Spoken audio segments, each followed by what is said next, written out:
o assunto é herança, muita gente já imagina assim, dor de cabeça, não é?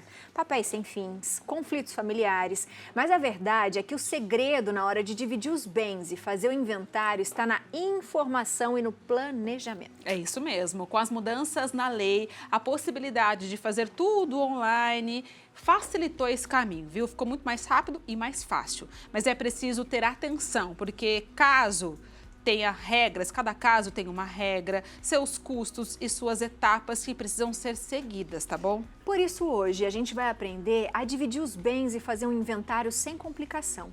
Para explicar tudo, a gente recebe a especialista em Direito da Família, Sandra Daniotti. Seja muito bem-vinda, doutora. Meninas, boa tarde. Lindíssima. Lindíssima. Obrigada pelo convite. Lindas são vocês. Linda. Obrigada pelo convite, viu? Prazer Chique, estar estamos aqui. combinando aqui, ó, de corrente. Sim, combinado. é? Almofada, monocromar. Se sente. Boa tarde a todos. Prazer estar aqui, viu? Boa tarde, doutora. Quando a gente fala em inventário, eu acho que toda a família já faz, já vai dar confusão, Exato. não é? O que é realmente um inventário, doutora? Imagine que uma pessoa, durante a vida, ela angaria um patrimônio. O que é um patrimônio? É um conjunto de bens que eles podem ser materiais, que são casa, carro, moto, terreno, tudo que você é palpável, você pode ver bens materiais.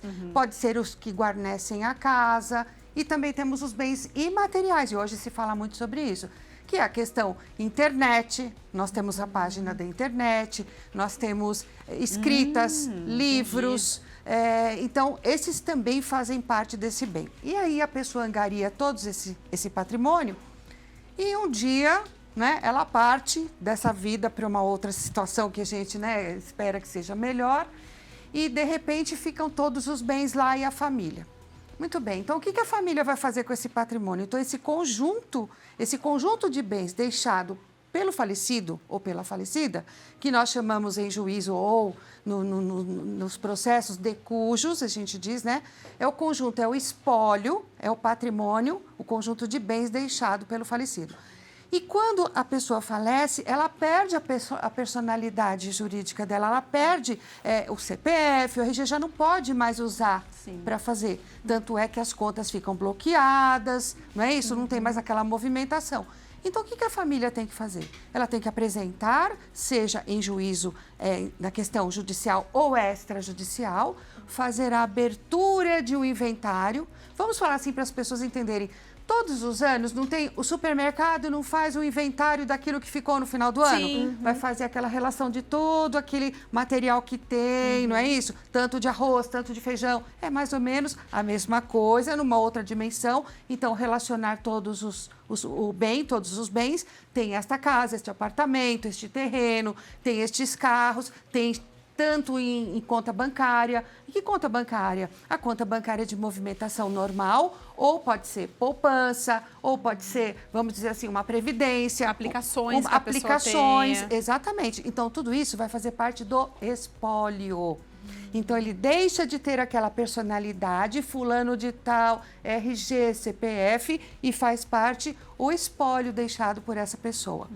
E aí, esses herdeiros, aí nós temos as pessoas que ficaram, eles vão resolver essa questão, então nós vamos discutir. Há herdeiros, há ascendentes, então vamos pensar numa linha assim para cima, os pais, pai, mãe, avós, não é isso? E para baixo é esposo, esposa, cônjuge, né? Cônjuge. E todo mundo tem direito. Todas as pessoas que próximas ali daquela pessoa têm direito. Sim, em tese, sim. Então, aí nós passamos a estudar. Quais são os mais próximos, derrubam os posteriores, né? Então, por exemplo, não tem pais vivos, né? É casado, então tem esposa ou esposo. Então, esse já faz parte, vamos falar do regime de bens. Nós precisamos saber muito bem isso antes de iniciarmos. E tem filhos. Então, os filhos são considerados os herdeiros necessários. Então, nós temos os herdeiros necessários. Então, você se casou, Tá? Então já tem. Como é que é o seu regime, o patrimônio que você vai adquirir na constância desse casamento? Você fez um pacto antinupcial? Olha como é complicado o direito tem de bastante família. coisa, né? Nossa, é muito... Decidiu qual o regime de bens? Então lá, no falecimento, às vezes você pode se casar com uma pessoa, né, que já tem um patrimônio anterior. Daí isso não fica pro cônjuge. Se você se divorciar, né, dependendo do regime, ainda que seja da comunhão parcial, um patrimônio anterior, vamos dizer assim, dinheiro velho, ele não vai ser dividido. Mas no caso de falecimento, hoje, sem alteração que está passando em projeto, que pode ser que altere, ainda não alterou. Então, esse bem que ficou para frente, que ele já tinha ou ela já tinha, de um casamento ou de doação dos pais, da família, uma herança, né? Então, isso não transmite. Mas no falecimento, o que vai acontecer? Vamos supor que você se case e tem 3 filhos.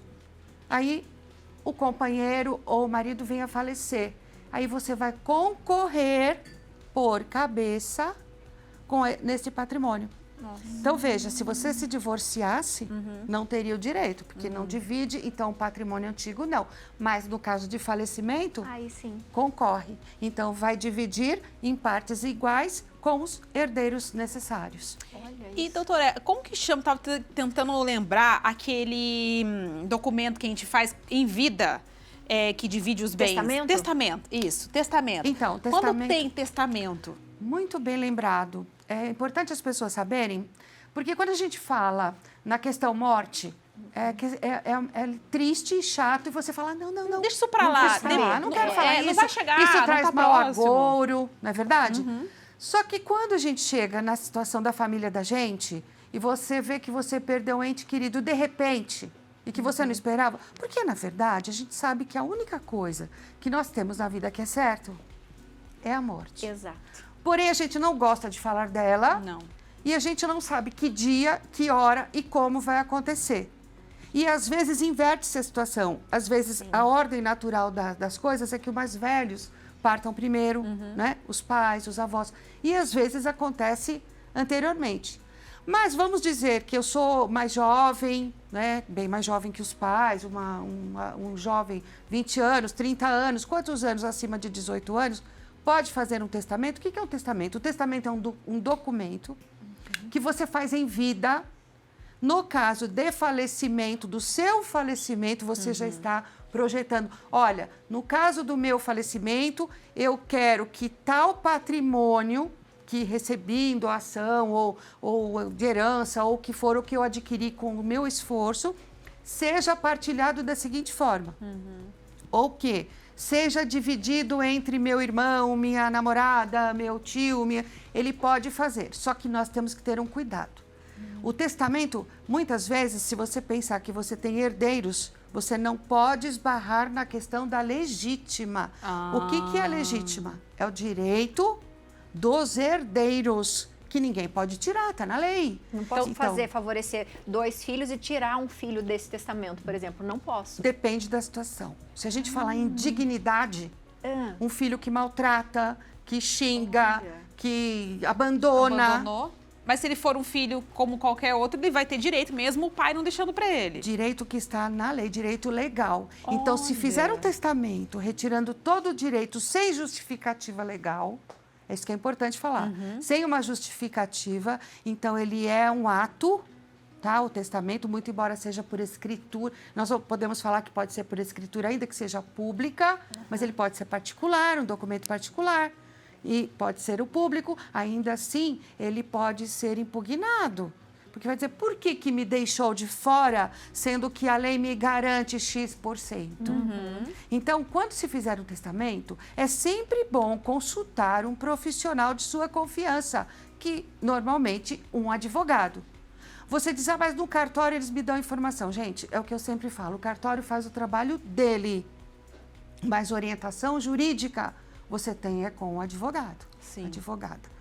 Certo? E doutora, por que a gente fala tanto que inventário é caro? O que a gente tem que pagar? É verdade, isso é importante. As pessoas têm muito medo disso. É. E sempre me perguntam, mas é caro para divorciar? Mas é caro para fazer um inventário?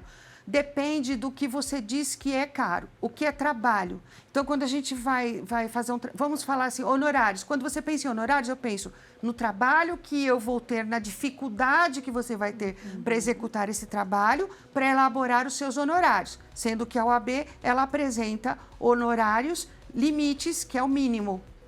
Então, você nunca deve cobrar menos do que a tabela, tá? Sob pena de infringir o código.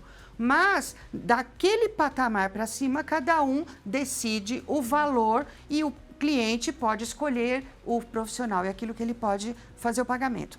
Porém, além disso, nós temos o quê? Custas no inventário. Eu queria até dar uma explicação bacana sobre isso. Custas e imposto. Então, você diz assim, deixou todo esse patrimônio, mas agora eu vou ter que pagar o imposto de transmissão? Pois é, vai. Vai. Pois é, não tenho o que reclamar. E aí, o que eu sempre falo para cliente, quando me procura, eu falo assim, doutora, você faz o testamento? Faço. Então, escrever um testamento, você acha assim na internet, tem fórmula, ali, receita para tudo que é coisa. Só que cada caso é um caso, né? Então, assim, eu tive um caso de uma cliente que ela fez um testamento e ela disse, eu quero que toda a aplicação desta conta seja passado para X fulano. Não vou falar nomes, que eles estão antes. Claro. X fulano. Só que acontece o seguinte, a coisa mudou, o banco mudou, a política mudou. Então, os índices de rendimento daquela conta, daquela aplicação. Então o gerente chamou e disse, olha, essa sua aplicação não está rendendo nada, vamos mudar? Mudou. Mudou tudo, mudou o número, mudou a aplicação, mudou tudo. Nossa. Então, aquele testamento não vale já mais. era. E o importante do testamento, só fazendo essa parte, é que vale sempre o último. Até o último dia. O suspiro. Do seu suspiro, você mudou o testamento, está valendo o último. Então, você pode mudar. E tem que fazer todas essas cláusulas. E então, é importante você sempre consultar, tá bom? E, doutora, essa questão do inventário que a Abi falou, a gente pode custear o inventário com o dinheiro do falecido ou tem que ser com dinheiro próprio? Olha que bacana. Era isso até que eu ia falar. Se você fizer um testamento, você pode colocar no testamento como que você pretende que seja gerido aquele patrimônio. Quem vai pagar as custas, eventualmente, você pode até deixar uma conta específica, X conta, ali, uma poupança ou qualquer coisa. É o seguinte, no caso do meu falecimento, porque você sabe o que acontece? A maioria das famílias, quando há um falecimento, eles não têm dinheiro para abrir e custear o inventário. Então, por isso que eu estou perguntando. Então, fica aquele patrimônio quem assim, que fica, quem sem que vai eira nem ficar beira. responsável. Exato. E vou te falar, é tudo tão tenso. Muito. Que a gente fica tão perdido nesse momento. Que é muito em todas desafiador. as famílias, tá? Né, doutora? Eu vejo isso. Então, assim, deixar, olha, tal valor é para custear as despesas de imposto de transmissão causa mortes, que em São Paulo, por exemplo, gira em torno de 3,5%, 4%, que é bastante do valor daquele patrimônio, né? E vou fazer uma parte disso para ajudar as pessoas também, tá? E quero que contrate doutor ou doutora fulana de tal, que com telefone, endereço tal, que já sabe tem conhecimento do meu testamento e que vai fazer a abertura do testamento e o inventário. E quero que tal pessoa seja o testamenteiro ou inventariante que toque o inventário. Do processo. Olha que bacana, quer dizer, você já sabe que está tudo encaminhado e que vai fazer o inventário. E TCMD, vamos falar, né? E TCMD, morte, causa mortes.